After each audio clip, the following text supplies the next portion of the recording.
ಮೇಷರಾಶಿಯವರು ಅನುಭವಿಗಳ ಜೊತೆಯಲ್ಲಿ ಹಲವಾರು ವಿಚಾರಗಳನ್ನು ಚರ್ಚೆ ಮಾಡಬಹುದು. ಅದು ನಿಮ್ಮ ವ್ಯಾಪಾರ, ವ್ಯವಹಾರ, ಉದ್ಯೋಗ, ವೃತ್ತಿ ಇದಕ್ಕೆಲ್ಲ ಅನುಕೂಲವಾಗ್ತಕ್ಕಂಥದ್ದು. ವಿಶೇಷವಾಗಿ ಮಕ್ಕಳ ವಿದ್ಯಾಭ್ಯಾಸಕ್ಕೆ ಅದೊಂದು ದಾರಿದೀಪವಾಗ್ತಕ್ಕಂತಹ ಚರ್ಚೆ ಅಂತ ಹೇಳಬೇಕಾಗತ್ತೆ.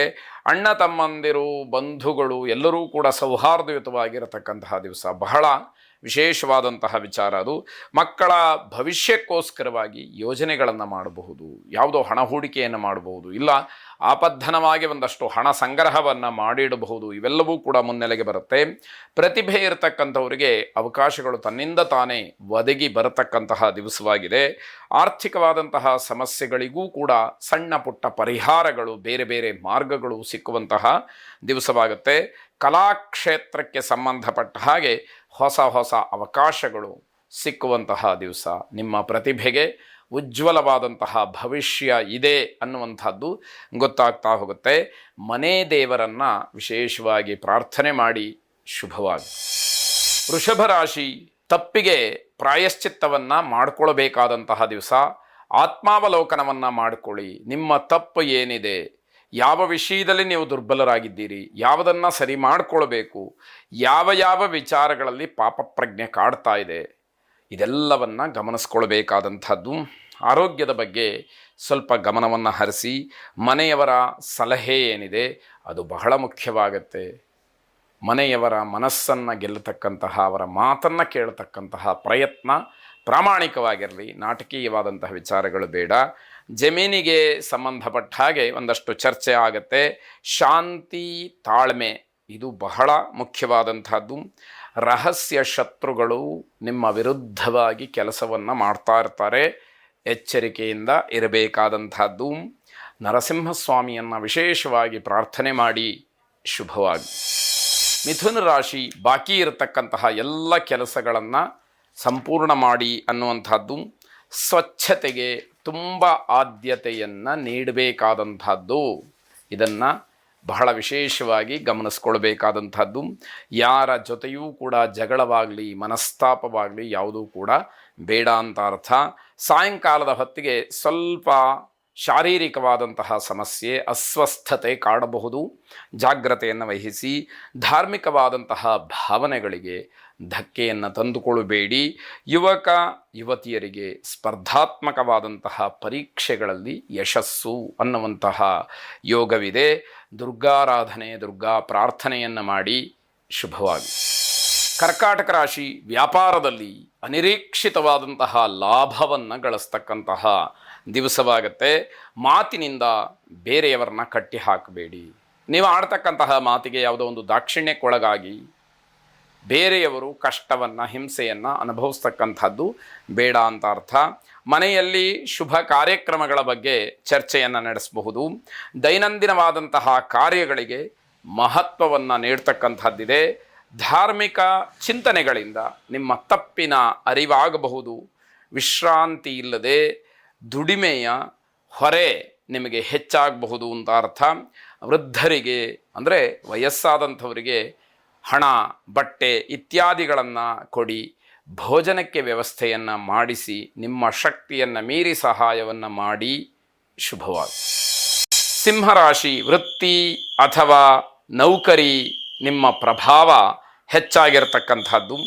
ವ್ಯಾವಹಾರಿಕವಾಗಿ ಮುನ್ನಡೆ, ಜೊತೆಗೆ ಹಣದ ಸಂಪಾದನೆ ಇವೆಲ್ಲವೂ ಕೂಡ ನಿಮಗೆ ಅನುಕೂಲವನ್ನು ತರುತ್ತೆ.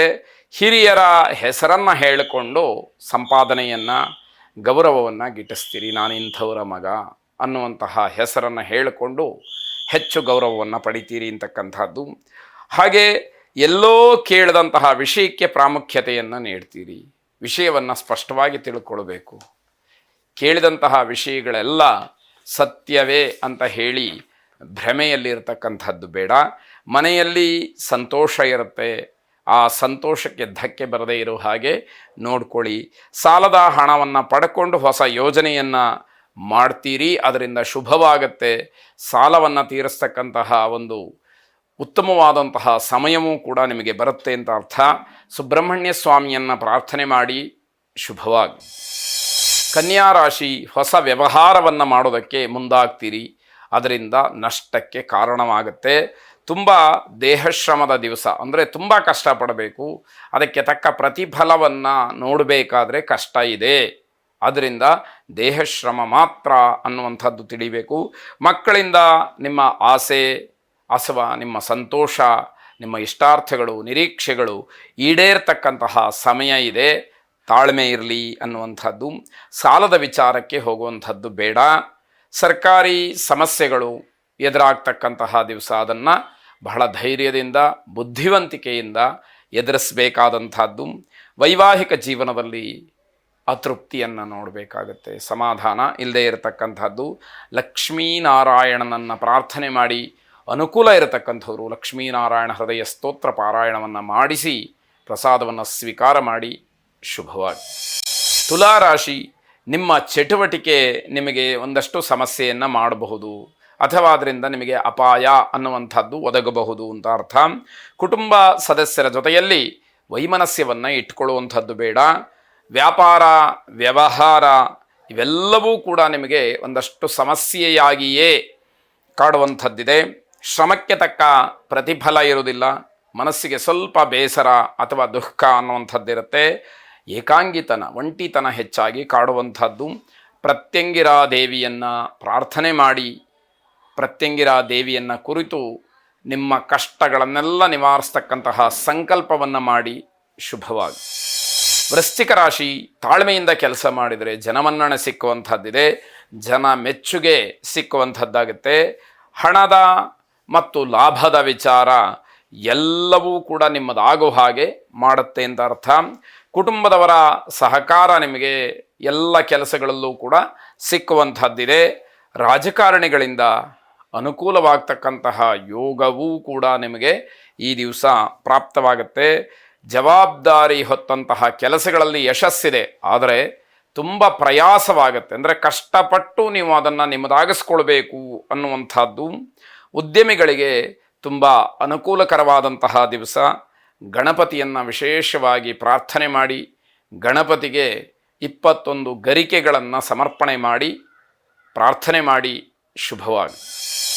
ಧನುರಾಶಿ, ಹಣ ಹೂಡಿಕೆಗೆ ಬೇರೆಯವರು ಸಲಹೆಯನ್ನು ಕೊಟ್ಟರೂ ಕೂಡ ನಿಮಗೆ ಹಿಂಜರಿಕೆ, ಭಯ, ಎಲ್ಲಿ ನಾನು ದುಡ್ಡನ್ನು ಕಳ್ಕೊಂಡು ಬಿಡ್ತೀನೋ ಅನ್ನುವಂತಹ ಅಧೈರ್ಯ ನಿಮ್ಮನ್ನು ಕಾಡುವಂಥದ್ದಿದೆ. ಮನೆಯವರಿಗೆ ಸಂತೋಷ, ತೃಪ್ತಿ ಇದೆಲ್ಲವೂ ಕೂಡ ಸಿಕ್ಕುವಂತಹ ದಿವಸ. ಒತ್ತಡವನ್ನು ದೂರ ಮಾಡಿಕೊಳ್ಳಿ, ಆದಷ್ಟು ವಿಶ್ರಾಂತಿಯನ್ನು ಪಡೆಯಿರಿ. ವಿಶ್ರಾಂತಿ ಬೇರೆ, ಸೋಮಾರಿತನ ಬೇರೆ, ಈ ವ್ಯತ್ಯಾಸಗಳು ನಿಮಗೆ ಗೊತ್ತಿರಬೇಕು. ಮಕ್ಕಳಿಗೆ ಹಣವನ್ನು ಖರ್ಚು ಮಾಡ್ತೀರಿ, ಅದರಿಂದ ಸಂತೋಷ ಸಿಕ್ಕುತ್ತೆ. ಸ್ವಲ್ಪ ಕೆಲಸದ ಒತ್ತಡ ಜೊತೆಗೆ ಆದಾಯದ ಮೂಲವೂ ಕೂಡ ಹೆಚ್ಚಾಗ್ತಕ್ಕಂಥದ್ದು. ಕಮಿಷನ್ ಏಜೆಂಟ್ಸ್ಗಳಿಗೆ ಲಾಭದ ದಿವಸ ಇದು. ಶಿವಾರಾಧನೆಯನ್ನು ಮಾಡಿ, ಶಿವ ಪ್ರಾರ್ಥನೆಯಿಂದ ನಿಮ್ಮ ಇಷ್ಟಾರ್ಥಗಳು ಕೈಗೂಡಲಿ ಶುಭವಾಗಿ. ಮಕರ ರಾಶಿ, ಹಣದ ವಿಚಾರಕ್ಕೆ ಸ್ವಲ್ಪ ಜಗಳ ಆಗ್ತಕ್ಕಂತಹ ಸಾಧ್ಯತೆ. ಸಾಲ, ಬಡ್ಡಿ ವ್ಯವಹಾರ ಇತ್ಯಾದಿಗಳು ಯಾವುದೂ ಕೂಡ ಈ ದಿವಸ ಬೇಡ ಅಂತ ಅರ್ಥ. ಉದ್ಯೋಗದಲ್ಲಿ ನಿಮಗೆ ಹಣದ ಅಭಾವ ಅಥವಾ ಬೇರೆ ಇನ್ಯಾವುದೋ ಹಣಕ್ಕೆ ಸಂಬಂಧಪಟ್ಟಂತೆ ಸಮಸ್ಯೆಗಳು ಉದ್ಭವವಾಗಬಹುದು.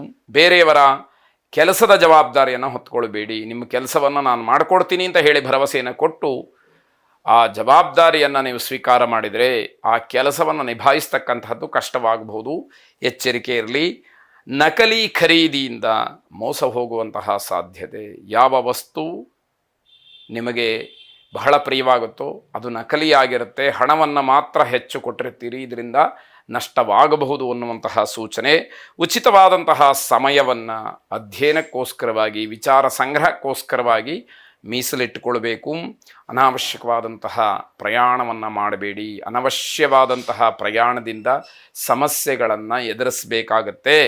ಗಣಪತಿ ಅಷ್ಟೋತ್ತರವನ್ನು ಪಠನೆ ಮಾಡಿ ಶುಭವಾಗಿ. ಕುಂಭರಾಶಿ, ಕೆಲಸವನ್ನು ಹುಡುಕ್ತಾ ಇರತಕ್ಕಂಥವ್ರಿಗೆ ಸಿಹಿ ಸುದ್ದಿ ಇರುವಂಥದ್ದು. ಸರ್ಕಾರಿ ಕೆಲಸಗಳ ತೊಂದರೆ ನಿವಾರಣೆಯಾಗ್ತಕ್ಕಂತಹ ಒಂದು ಸಂದರ್ಭ. ವ್ಯಾಪಾರಿಗಳಿಗೆ ಅಲ್ಪ ಲಾಭ, ಎಲ್ಲಿ ನಷ್ಟವಾಗುತ್ತೋ ಅನ್ನುವಂತಹ ಭಯ ಮನಸ್ಸಿನಲ್ಲಿ ಹೆಚ್ಚಿಗೆ ಕಾಡುವಂಥದ್ದು. ಅಧಿಕಾರಿ ವರ್ಗದಿಂದ ಮೆಚ್ಚುಗೆಯ ಸಾಧ್ಯತೆ ಹೆಚ್ಚಾಗಿದೆ. ನಿಮ್ಮ ಕೆಲಸಕ್ಕೆ ಸ್ನೇಹಿತರ ಸಹಾಯ ಸಹಕಾರಗಳು ದೊರಕತಕ್ಕಂಥದ್ದು. ಪತಿಪತ್ನಿಯರ ಮಧ್ಯದಲ್ಲಿ ಜಗಳಕ್ಕೆ ಅವಕಾಶ ಇದೆ, ಅಲ್ಲಿ ಜಗಳ ಮಾಡುವಂಥದ್ದು ಬೇಡ, ಆದಷ್ಟು ಹೊಂದಾಣಿಕೆ ಇರಲಿ ಅನ್ನುವಂಥದ್ದು ಸಲಹೆ. ವಿಷ್ಣು ಸಹಸ್ರನಾಮವನ್ನು ಶ್ರವಣ ಮಾಡಿ ಶುಭವಾಗಿ. ಕೊನೆಯದಾಗಿ ಮೀನರಾಶಿ, ಯಾರ ಜೊತೆಯಲ್ಲಿ ಮಾತಾಡಬೇಕಾದರೂ ಕೂಡ ಮಾತಿನ ಮೇಲೆ ನಿಗಾ ಇರಬೇಕು. ಬಾಯಿ ತಪ್ಪಿಯೂ ಕೂಡ ಕೆಟ್ಟ ಮಾತುಗಳನ್ನು ಆಡಬಾರದು ಅಂತ ಅರ್ಥ. ಮಕ್ಕಳ ಜೊತೆಯಲ್ಲಿ ಸಂತೋಷವಾಗಿರ್ತೀರಿ. ಉನ್ನತ ಶಿಕ್ಷಣ ಅಂತಕ್ಕಂಥದ್ದು ಬಹಳ ಗಂಭೀರವಾದಂತಹ ವಿಚಾರ. ಸರಿಯಾದಂತಹ ನಿಖರವಾದಂತಹ ನಿರ್ಧಾರವನ್ನು ಮಾಡಿ. ಪ್ರವಾಸದ ಬಗ್ಗೆ ಮಾತುಕತೆಗಳನ್ನು ನಡೆಸ್ತೀರಿ. ಆತುರದ ನಿರ್ಧಾರದಿಂದ ಒಂದಷ್ಟು ವ್ಯತ್ಯಾಸಗಳು ಆಗ್ತಕ್ಕಂತಹ ಸಾಧ್ಯತೆ. ಮನೆಯವರಿಗೆ ಅಚ್ಚರಿ ನೀಡ್ತಕ್ಕಂತಹ ಯಾವುದೋ ಒಂದು ವಿಚಾರ ಮುನ್ನೆಲೆಗೆ ಬರುತ್ತೆ. ಶಾರದಾ ಪರಮೇಶ್ವರಿಯನ್ನು ವಿಶೇಷವಾಗಿ ಪ್ರಾರ್ಥನೆ ಮಾಡಿ ಶುಭವಾಗಿ.